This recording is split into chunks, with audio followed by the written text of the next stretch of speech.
Today, I want to answer one simple question. Can you beat Ball Pit without using any balls? I experimented with tons of different builds and spent hours trying, only to run into one problem after another. Did I make it in the end? Well, see for yourself.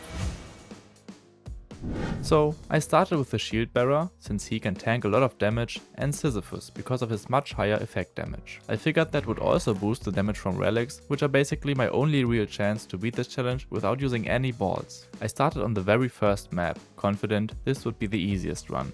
Yeah, turns out I couldn't have been more wrong, but we'll get to that soon. Since I won't be shooting a single time in this challenge, I will just pick a random ball every time. It really doesn't matter. The first relic I pick though is crucial. If I don't get something that can deal damage, I have to restart instantly. Luckily I got my boy, the Stone Soldier. They quickly pushed forward, started fighting, and on my first level up I got the Artificial Heart, making them even tankier. Not a bad start at all. Sadly, the soldiers still weren't strong enough to handle the enemy hordes, and there goes my only revive. But that revive actually saved the run for a moment. When I came back, all the nearby enemies exploded, dropped a ton of XP, and on level up I got the most important relic of this entire challenge. It heals up to 7 HP for every enemy you kill and deals 2 damage per ball shot. Perfect if you don't plan on shooting any. But still, the skeletons were just too many. They quickly dropped me to low HP again. I had basically given up at that point until I got another level up, and with that, well, just look for yourself. The explosions were strong enough to push me all the way to the first boss, which immediately opened up a new problem. I had no real way of damaging him. My soldiers definitely weren't strong enough and I couldn't even control where they were going. Then something strange happened. One of my soldiers appeared in the middle, pushed the boss to the side and got completely stuck. This had to be a bug and it definitely wasn't helping. With the boss constantly hitting me, I had to rely on killing smaller enemies just to heal enough to stay alive. And then the next soldier got stuck too.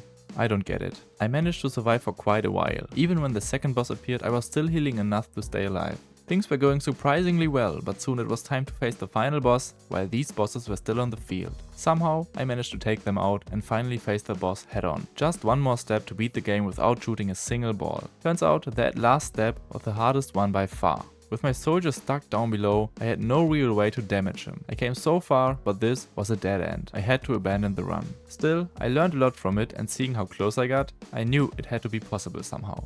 In my second attempt I went for a similar strategy, but this time I started with the Wretched Onion. In theory, it should be able to damage the boss, right? Well, we'll see about that. It actually performed pretty well against the smaller bosses, but I didn't get the relics I needed, and before long I was completely overrun. My third attempt looked pretty much the same. I was missing one key relic and got absolutely cooked. But then on my fourth attempt, everything changed. I finally got all the relics I needed to survive the early waves and bosses, and even had the Wretched Onion and Archer statue ready for the final boss. There was no way this wasn't enough. Turns out the boss was way too thick-headed. Literally. My onion couldn't reach him. If you fought this guy before, you know only that tiny spot on his head can take damage, and I couldn't move close enough. My last hope were my beautiful archers, but even they couldn't pierce through his thick skull. The only damage I managed to do came from archers spawning at the very edge, hitting maybe one arrow each. It wasn't much, but it was the first time I actually damaged the final boss without shooting a single ball. Sadly, finishing the boss this way was no option, as this would take days. But once again I learned a lot, and for my next attempt I decided to switch things up. This time I chose the second world, hoping that its boss would be easier to hit. My loadout was almost the same as before, except for one change, the mirror. I hoped it would reflect projectiles back towards the boss and finally give me a reliable way to deal damage. The early stages went surprisingly well, and before long I was standing in front of the boss again. And well, my plan kind of worked, just not enough. Only a few of the reflected projectile even went in his direction, and when they did, his shields blocked almost all of them. Soon there were way more projectiles flying at me than enemies I could heal from, and that was the end of my fifth run. Step by step, I could feel I was getting closer to my goal, even though I barely made a dent into his HP bar. Also, during the last run I had a great idea. Do you remember how this relic kills a few normal enemies for each hit you take? And did you know that the boss of the Fungal Forest map consists of many normal enemies in a cluster? You probably already know where I'm going with this. In theory, getting hit by any enemy from close range, the boss should slowly but surely fall apart. My first try on that map ended with me not getting the healing relic and restarting the run. Still, I was really convinced of this plan, so I didn't give up. Attempts 7 and 8 ended in failure. Bad relic choices, nothing I could do. This part of the challenge was super luck dependent, but attempt number 9 finally looked promising. I got all the relics I needed and even reached the second small boss. And that's when I had another idea. What if I just kept him alive so he could hit me regularly? Every hit would trigger my relic, and in theory, that should damage the enemies inside the final boss.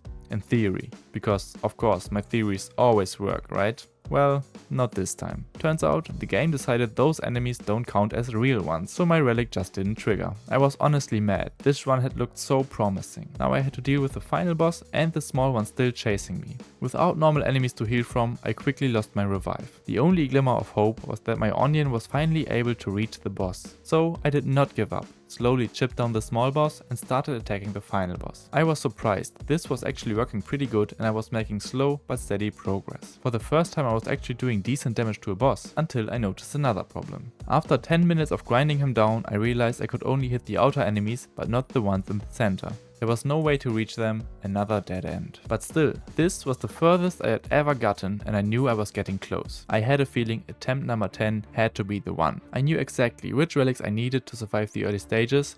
I knew which boss had the best chance. I just needed a way to finally damage those inner enemies. So here we go. I started with the Crown of Thorns, an absolute must-have relic I couldn't swap out. But when I leveled up, I actually decided against taking the onion this time. It helped before, sure. But since it couldn't damage the final boss, it just wasn't enough. With the Crown of Thorns equipped, I made solid progress. I even had this little trick. I'd let a single enemy hit me for 10 HP to trigger it and kill stacked enemies that would deal 40. But without any healing, that wouldn't last long. So on the next level up, even though I wanted to roll for healing, I had to go with the Archer statue. It was my last hope of actually damaging the boss. Sadly, still no healing on the next relic, but enemies now exploded on death, which gave me some breathing room. My HP was getting dangerously low when finally the vampiric sword showed up. Now I had everything I needed. In theory, of course. The first boss came, and without the onion, my only damage came from nearby explosions and a few stray arrows. It took ages, but that actually turned out to be a blessing. Remember in my first attempt when my statues got stuck on the boss? Turns out, in this case, that's not so bad. The archers could still shoot. Now I had my own little army right in the middle of the battlefield. It was a good thing I skipped the onion too, because otherwise I would have slowly killed them. After defeating the first boss, one archer stayed stuck in the center, and when the second boss arrived, another joined him. Then a third, then a fourth. I had an army of archers right where I needed them. For my final relic I picked the mirror, hoping it would reflect a few projectiles and deal a bit more damage to the boss. So there we were, me, my army and the final boss. Slowly but surely they started melting him down. My job was to keep enemies away from my archers and reflect as many projectiles as I could onto the boss. It wasn't easy. I took some hits, but the vampiric sword kept me alive. And then it started happening. The boss began to fall apart. My army grew even stronger, 6 archers now, shooting non-stop. My heart was racing, please. Nothing could go wrong now. After 20 long minutes the boss's health dropped to 10%. But then a new problem appeared. My archers only aimed toward the middle, even when there were no enemies. Thankfully the boss kept spinning, letting a few good arrows land. Slowly but surely his health bar kept dropping, until finally he was gone. Pure cinema. And with that the challenge was complete. I wasn't sure this was even possible, but I never gave up. And here we are. Thank you so much for watching. This challenge was wild and I'm glad you came along for the ride. If you enjoyed it, please consider subscribing, it helps a lot. With your support I can keep making crazy experiments like this one. And if you want to know how to become completely overpowered in Ball Pit, check out my guide next.